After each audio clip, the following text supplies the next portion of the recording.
are listening to the Stick and Hack Show, a show about golf and life from a stick and a hack. Now, here is your host, Adam Grubb and Mike Ryan. Hey everybody, welcome in. It is the Stick and Hack program. I'm your host, Adam Grubb, the Hack. That's Mike Ryan, the Stick. Mike, what's up? Nothing, as usual. It's just a boring life. Oh my God! At some point, you're going to have an answer that's going to shock me. You know, one day I'll have something. But you went on vacation. You've had a lot of things happening. But I did. I guess nobody cared. Nobody cares. Right. All right. So we'll move on. The Stick and Hack Show, quite possibly the greatest show in the free world, from the greatest golf club in the world without the course. That's Stick and Hack. Go to stickandhack.com and become a free member today and watch your life change before your very eyes. Guest today on the show is Ken Duke, pro golfer who spent many, many years on the PGA and is currently on the Champions Tour. We are honored and proud to have Ken Duke on the show today. He comes to us with over a 20-year career in the golf, in professional golf, but he's doing so many great things in his local area, but really for golf and in the philanthropic area. We're going to talk to him about that, but also his career, because he's one of those golfers that you've seen and heard from many, many years. And we're excited to have him on here. Mike, I'm super pumped to have him on. Experienced with Ken Duke. Have you followed his career? I have a little bit. Yeah. He's and he comes. This is what I was told, that he's one of the nicest men on tour. I've heard that as well, so I'm very excited. So we'll find out about that. Well, maybe we'll hit him with the hard questions to see how truly nice he really is. Speaking of the Champions Tour. And nice golfers on tour. There's a couple people that I've actually had the pleasure of playing golf with and meeting. One of them in professional ranks. One of them was Phil Blackmar, and I played in a Pro-Am with Phil out at the Traditions at the Jeld-Wen Traditions back in the day in Oregon. And I found this story because the Pro-Am is such a unique and incredible day before the tournament deal that the pros have to do. Most of them have to do them for sponsors. But the Pro-Am is the epitome of stick and hack, if you think about it. Right, for sure. There's nothing more stick and hack in the world than a Pro-Am.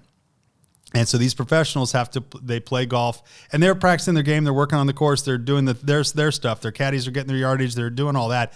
But they're also playing with some guy named Scott, who's an accountant, who won it in a raffle, right? and so he's playing with this professional, but there's so many things that can happen. And here's a couple stories that I want to tell you about the Pro-Am. So Phil Blackmar said, I was playing a Pro-Am down in Florida, and I had this guy that was probably 80 years old on my team. He's so old and weak that he can hardly hold on to the club. On the first hole, he gets up and takes this little half swing and rolls it to the end of the tee box. He rolls the next one about 15 yards and then hits the next shot another 15 yards. This goes on for a while, and finally we get to the tee at the third hole, and he says, hey, Phil, pro, tell me what I'm doing wrong. Help me out here. Phil says, the guy has a 14-mile-an-hour club head speed. He's 80 years old and can hardly stand up. I had to figure a way out of this and be very nice about it. I told him he had a very individualistic swing, and we probably needed to spend some time in the range rather than do it here on the golf course. 80 years old, hitting at 15 yards. What am I doing? I don't know. But can you imagine going through that and having to, you have to do it. I know. That's the most like. And they pay money to be a part of that, to golf with them. His response to that is just. But what do you think he told his caddy right after that? Right after he told what he really wanted to say what he really wanted to say was you just need to not play golf. Yeah, and maybe try fishing. Lauren Roberts said, I got paired in a Pro-Am one year in Flint, Michigan. And he looked at his card, and I just thought that amateurs, they'd forgotten to put their handicaps on there. I had two guys that started this golf club company. They both had listed themselves as scratch golfers, and they had these golf clubs they were trying to market with these huge baseball bat-sized grips. Every club was the same length. They went out and played with this stuff, and neither one of them broke 100. And they listed themselves as scratch players. So he shot a 4 or 5 under on his own ball, and that was their team score. So can you imagine somebody trying to start a golf brand who can't golf? Oh, wait. Oh, hey. Hey, guy. Hey, guy across from me.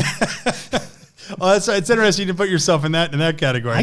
You're the stick. We get it. I'm all right. But once again, Mike, you are just a lowly stick. Yeah, I'm a lowly. I'm way low on the rung right now. Let's bring in our guest, Ken Duke, professional golfer. Ken, good to see you, sir. How are you? I'm doing great, guys. Thank you so much for having me on. Well, thanks for being on here. Welcome to the Stick and Hack Show. Your career has spanned over 2 decades. How many Pro-Ams have you played in, and what's the Pro-Am story that you fall back on if someone said, what was that like? I've played in many. I enjoy them. Sure, you hear stories like that, but then you hear some guys that some fun times that they just want to have a good time, and that's the way my caddy and I have always approached the Pro-Ams, just have a good time. But there's a few of them that stands out in my book. I'll just give you one. Even last week in Tucson, that I had 4 amateurs, and they said, "Hey, we're going to play a wolf game." So wolf game is you just pick your partner and you play all that stuff. And I said, I'm in. I'm definitely in. So obviously that's a good one. Another one, when I was at the Desert Bob Holt Classic back in the day when they had the amateurs. The second day, I think I shot 2 or 3 under the first day. The second day, the guy comes up to me. He's in second place. He said, I just want to let you know, I need a 67 or a 66 out of you today. I'm in second place. Now, all of a sudden, he's reading all of my putts, and he's wanting to help me with yard. Just don't hit it here. Don't hit it there.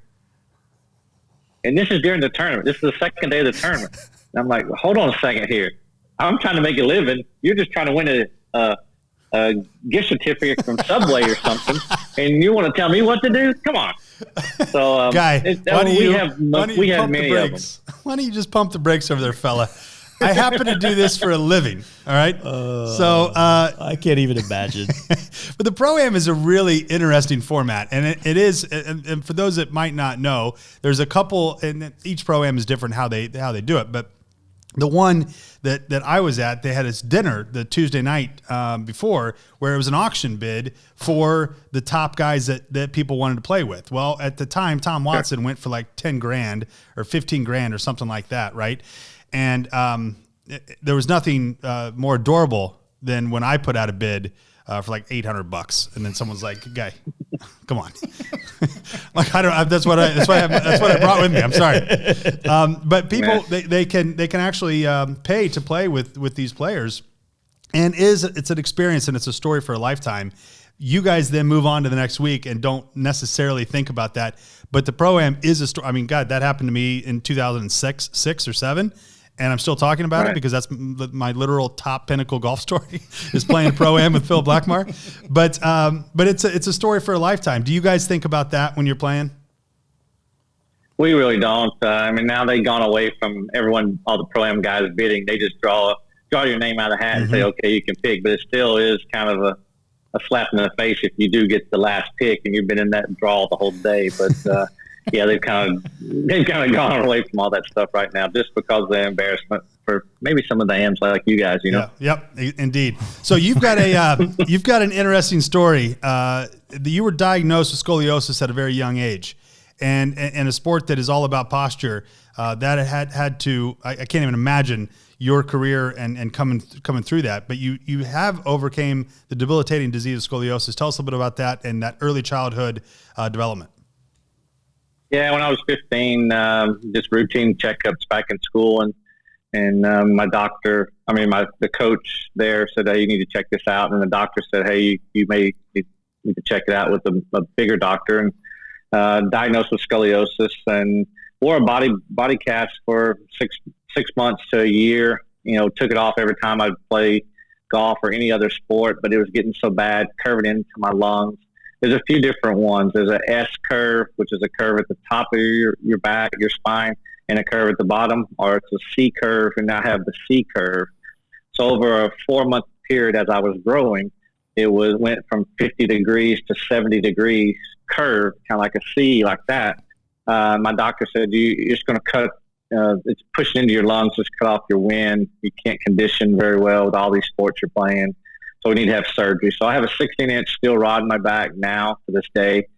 It's 38 degrees is what it's at now. Now the technology is really, really good that they can take that curve out of your back. They put 2 rods in there parallel. Stacey Lewis has this procedure as well. And if you ever look at her back, it's pretty straight. Mine still has that curve in it. But the technology they've come up with nowadays, it's just unbelievable. But, and that's, golf is crazy. and everybody swings different. And when I met Bob Toski, which is my teacher, he didn't know about my back. And when I explained to him about my back, he said, okay, this is why you take the golf club back very short instead of up to parallel.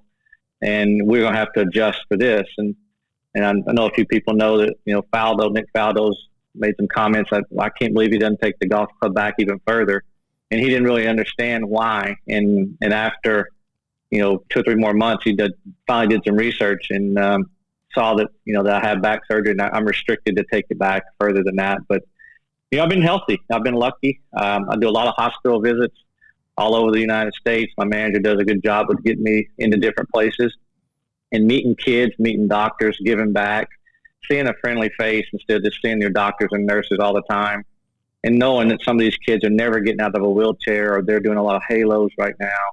It's sad, but I'm doing everything that I can to just to spread the word. And people reach out to me on social media all the time. Hey, I'm going in for my back surgery, in a month. Do you think that I can play golf again? And, I end up calling them or, we talk and just talk about it. And then they reach out to me after the fact. But I've been lucky so far, very lucky so far.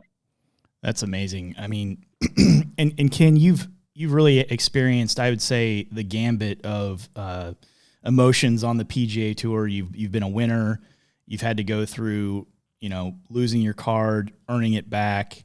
How have you been able to stay so mentally tough and sustain a career on the PGA Tour and now the Champions Tour, and not let that grind get the best of you? Because I know that's one of the things a lot of guys talk about being on the tour is that grind and how difficult and how that can wear on you over the years.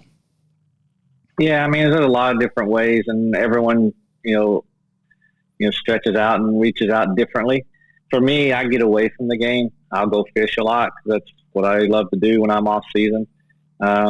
Sometimes you need that mind and body just to rest. But then you got to think, you know what? I've hit this shot 1,000 times. There's no reason why I can't do it again. And sometimes you just have to say, I got to do it. And we do it. And just believe in yourself as much as possible. And that's why you practice is just keep fighting. I've never been somebody that just gives up. I've always been a fighter. I've many a times on tour, I've shot 2 or 3 over on the front and shot 4 or 5 under on the back and end up making the cut and finish top 15. It's just, you just got to put your head down and just grind. And that's all we know how to do. And that's all I know how to do. Brought up with not a lot of money with my parents. They were 9 to 5 people working. And I just always fought and did the best I could do. And it seems like you have had that type of career where you've had enough success to continue on, but you've also had enough opportunities to learn and to come at this with that same attitude. It hasn't been like 20 years and you're in top 20 money and all that. You really had to fight through some things. And Mike, you alluded to it a second ago, losing your card. I can't even imagine what that process is like. I know how I hear that how stressful it is, but when you are a professional golfer and you no longer then have the opportunity to play professional golf on the highest stage, what happens to you mentally and what do you start doing to get back to that phase? Well, you either just give up, which we all see a lot of people do that. They just give up and, okay, I'm going to get a job.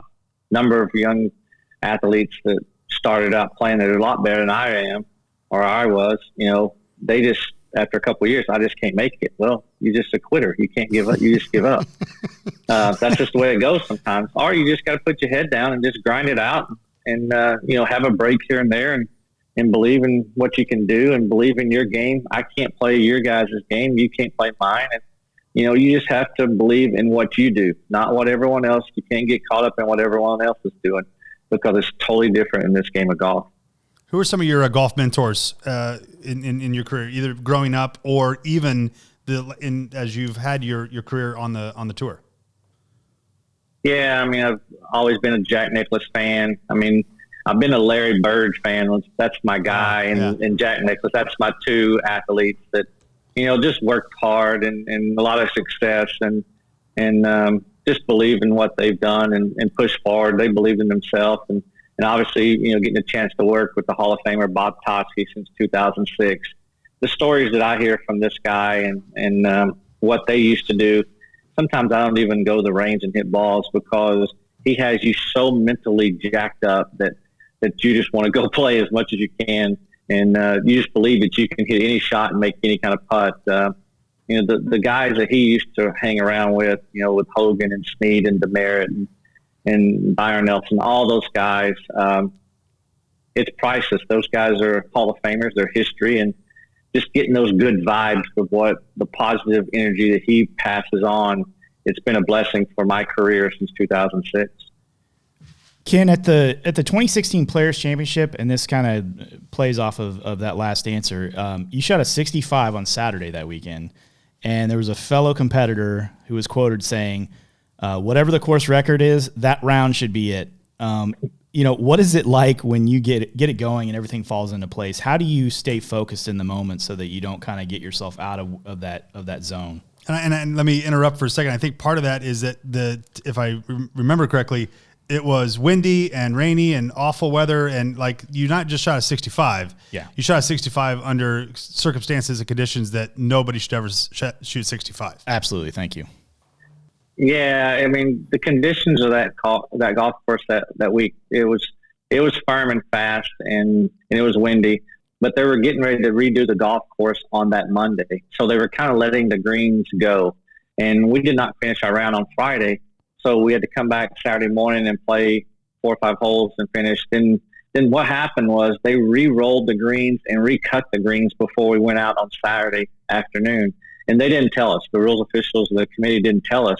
And that's why Rory and Jason Day and a bunch of those guys were complaining about, all you got to do is tell us, then we kind of know. But after the first couple of holes, Jason Kern and James Hahn and I, we all knew that the golf course and the greens were going to be a little bit faster than what they were. And it was just one of those days that this is why you practice. You have to stay in the moment of where you are. You cannot get caught up in what you're shooting. Sure, I've shot some lower scores in the 65, obviously different conditions than obviously at the Players Championship, but that's why you practice and you stay in the moment. You just keep hitting the ball where you're supposed to hit it.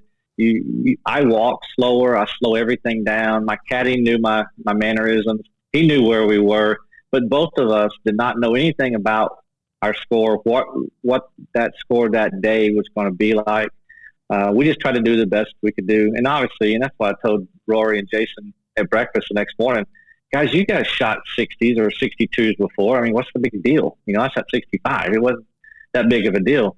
But the way the conditions was, it was very difficult. When we got done, everyone's talking about, oh my gosh, you shot 65 and no one else is shooting, par. They're shooting 75. You're beating the field by 10 shots. And I didn't know. I just was trying to do the best I could do and move up the board to third round. And obviously, the month after that tournament was over and Jason ended up winning, they had a controversy about who had the best round that year. If it was mine or I know Snedeker shot 69 out at Torrey and beat the field and won. And then obviously Jim Furyk up at Travelers shot 58. I mean, how can my round be better than Jim's? I mean, 58? Are you kidding me?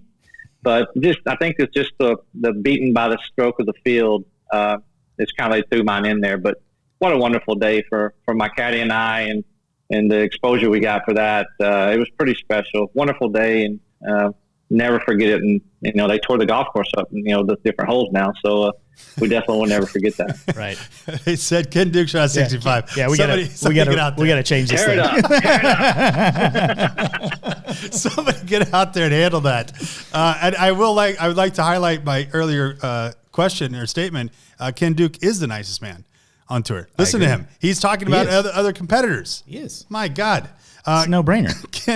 Ken, when you're thinking about your career, do you love the spot you're at today in the Champions Tour and we're playing with these guys and seeing the same guys every week? And there's pressure, there's stress. Of course there is. I mean, you're still earning a living. This is your job. This is what you love. But is it different for you mentally on the Champions Tour than it was on the PGA Tour? Exactly. I mean, totally two different tours. I mean, it seems like a job on the PGA Tour. Obviously, you have to make a cut. On the Champions Tour, we do not have cuts. But just how everyone's laid back. I mean, you see all the Hall of Famers out there with Harold Irwin and just some of those guys. It's just they'll come out there and hit some balls and eat lunch, then they'll leave, go take a nap, and they may come back. You don't see that on the PGA Tour. Everybody's working out in the morning, playing, working out again, working on their game, and having their coaches and their teachers and everybody out there. It's a totally different mindset. But I love both tours. Wish I could play a few more tour events. Ask for invites and trying to get in as much as I can, doing a few Mondays. But the Champions Tour for me is where it's at, and I can compete out there. It's a bunch of good guys, and it's just a laid back environment. It's really fun. Mike, it reminds me of like the Champions Tour would be like your local club. You see the same guys. You're playing with the same guys. Yeah. You're playing for 4 days. I mean, what he just described sounds like everybody's. That's the sounds dream. Like my Saturday. Like I we go hit some balls and I go home and take a nap. Then I might I'll go play again. The only difference is you're not getting paid $65,000 to wear a polo. Also true. Ken, I will ask you in today's Champions Tour. There's one person that everybody's talking about. Maybe you've heard of him. Phil Mickelson is at that spot now where he's teetering both tours and doing what Phil does, right? I don't know if it's controversy, but there's a lot of chatter about his ability out there and playing. But that's got to still be fun to see him there and for him to be a part of that and the excitement that he's one of the top golfers of all time, and to see him on that tour. Are the guys excited about that? Do they like seeing him out there? And what's the deal there? I think it's mixed. Some guys like, oh my gosh, here comes Phil. What's he going to do this week? But that's the way it is on the big tour, right? Right. It's the same difference. Yeah. But no, we all welcome him in as long as he stays in his own area and does his own thing. But even with Ernie out there and Jim Furyk out there, they're great.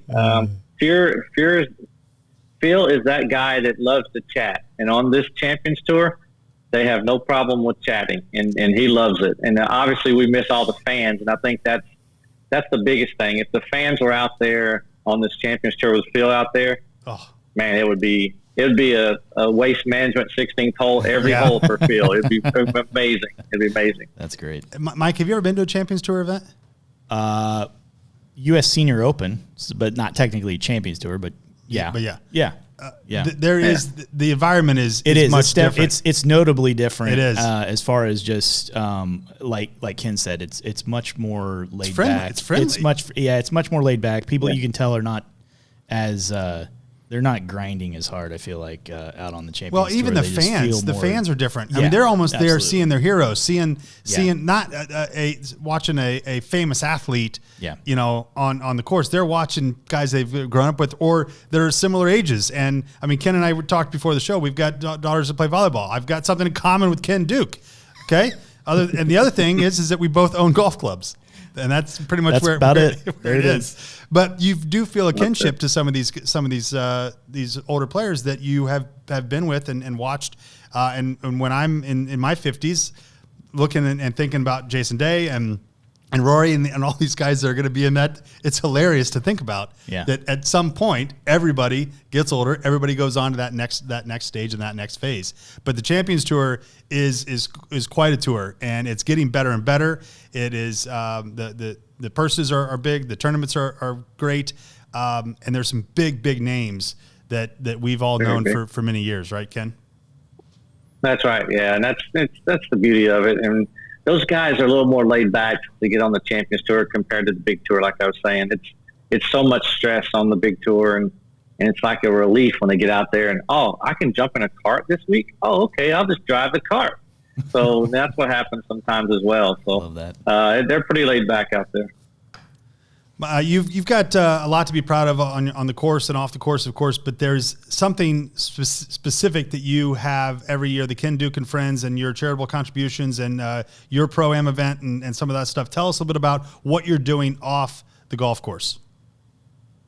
Yeah, I've always wanted to give back to whatever I was doing and to help the community.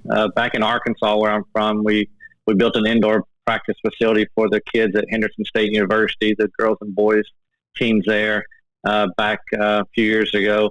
and obviously they love it. And with the cold weather and stuff in the Midwest right now, that they can practice. But down here in South Florida, formed the Ken Duke and Friends Charity Pro-Am.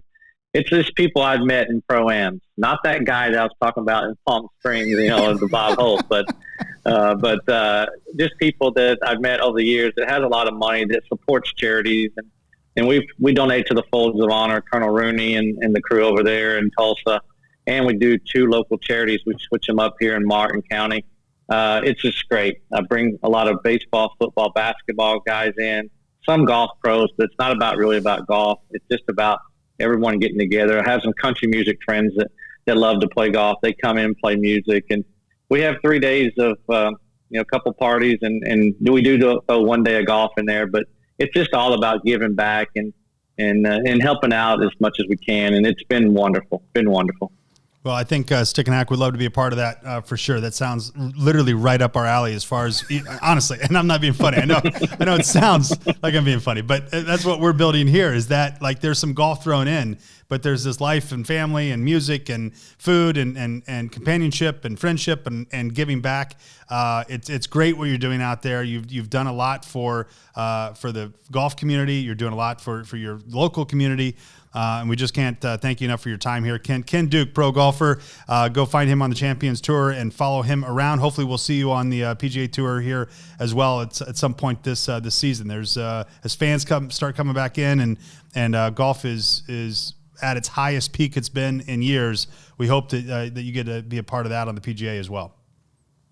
Yeah, I appreciate it, guys. Thanks so much for having me on, and I appreciate it. Yep. Thank you, Ken. Stick around. Do you want to play a game? We're going to play a game called In or Out. Do you want to play that in a second? I'm in. I'm in. Great. I'm out. I don't know which one. You're in for right, sure. We'll bring you back here in just a second. Mike, time for the takeaway here. Ken Duke, pro golfer, your takeaway. That he's just an amazingly nice guy. But on top of that, just learning more about some of the things that he had to overcome as a child is amazing to me. The idea of having a steel rod in your back and still being able to play golf, especially at a professional level, to me is amazing.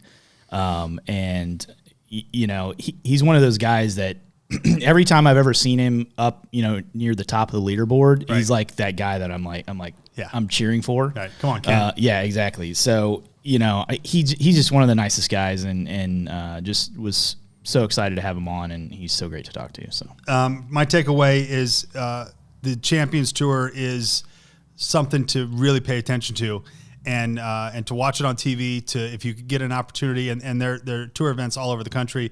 If there is an opportunity to go see it, because of what he described, is what I felt it was. I didn't know it, but I felt like it was, hey, these are my buddies, and this is we get to play golf every weekend and for 4 days, and it's stressful, but a little stress-free in some cases. And they've got sponsors and fans and people that have watched them for years. It just feels like that's the fun part of golf. And when you think of becoming a professional golfer, that's what everyone envisions. You just have to wait 25 years to get there. But I think that was fascinating on the senior tour. And hopefully you guys can go see one of those events, because they are, yeah. And the names that he's talking about, though, for sure, you don't even think about it. Like Furyk and VJ and these guys, it's the who's who, at least for our generation. Yeah. Now there, it's really legit. Cool. They're really fun events to attend. Yeah. And I've been to a couple of those senior U.S. Opens, and they're so much fun. Yeah, so. Indeed. All right, let's play in or out. Ken Duke comes back in. Ken, we're gonna play in or out. This is of our foursome. It's you, Mike, and myself playing golf, and we can bring somebody into this foursome. All right. So in or out, and it's just a quick answer if they're in or out of our foursome. Got it? Okay. I guess it's not that difficult. It's not. It really all right. So we're gonna do famous Kens. Okay. Very creative. Thank you. Right. Famous Kens. All right. In or out of our foursome. All right. Ken Griffey Jr. In. And In. Ken Burns. Out. definitely The Jeopardy out. guy? The Jeopardy guy? No. Ken Burns is a filmmaker. That's Ken Jennings. Yeah. Oh, it's Ken Jennings. That's right. Hey, guys, can we not get ahead of the list, please? There's only a few Kens in the world that are famous. So relax. I just saw him on there too, and I didn't even realize that. Oh my God. Ken Burns is the filmmaker. He Civil War and baseball, and he's the doc. Okay. I don't even know who that is, so he's definitely out in my book. He did. It doesn't matter. Screw him. He's out. Sorry, Ken Burns. Ken Jennings. Out. Yep. All in. I say in as well. That's fine. Because he would just be there if I had a question. Like, About anything? anything. Ken, what's the situation with this? Ken Rogers. In. Definitely in. I think. Ken Think. Yeah. Okay. Kenny Rogers? Okay. But Ken Rogers. Kenny Rogers, sure. Sure. Ken Rogers is my accountant. All right, fine. Ken Loggins. In. And I'm out on Ken Loggins. No way. Oh. Are you kidding? Oh my No. God. He has so many 80s just like All right, he's in. amazing songs. You're right. He's in. Kenny All right, Loggins is in. all right. Just because I remember someone saying, "Hey, you should have him on the show." So I don't want to screw that up. Fine. Ken Stabler. In. yeah, and definitely in. The snake. Definitely the snake. 100% in. yeah. Ken Chesney. In. And Yeah. Out. In. Out. come on. Nope. I got a sorry. buddy who kind of looks like him. Well, he'd be out too. Yeah, we call him Skinny Chesney. All right. Ken. Like Barbie? Yeah, Barbie and Ken. Ken. Just the Ken. Out. Out. Nice. All right. I say out as well. Sorry, Ken. Go back to the dream home. Leave us alone. All right, there he goes. Ken Duke. Go to kenduke.com for more information, and it's at Duke PGA on Twitter. Ken, thank you so much for your time today. Hope you enjoyed the Stick and Hack program and continued success out there. Hope to see you very, very soon. Appreciate it, guys. Enjoy your Swedish fish. Oh, God. I knew it. Producer Shane still gets a shout out somehow He on this does. show. He We does. tried for the entire episode to not get producer Shane involved. And there he is. All Oh, my right, goodness. guys. You guys have a great day. We'll talk to you later. All right, peace out, guys. Okay, we're done. This has been the Stick and Hack Show. Go to stickandhack.com to become a free member of the world's greatest golf club without the course.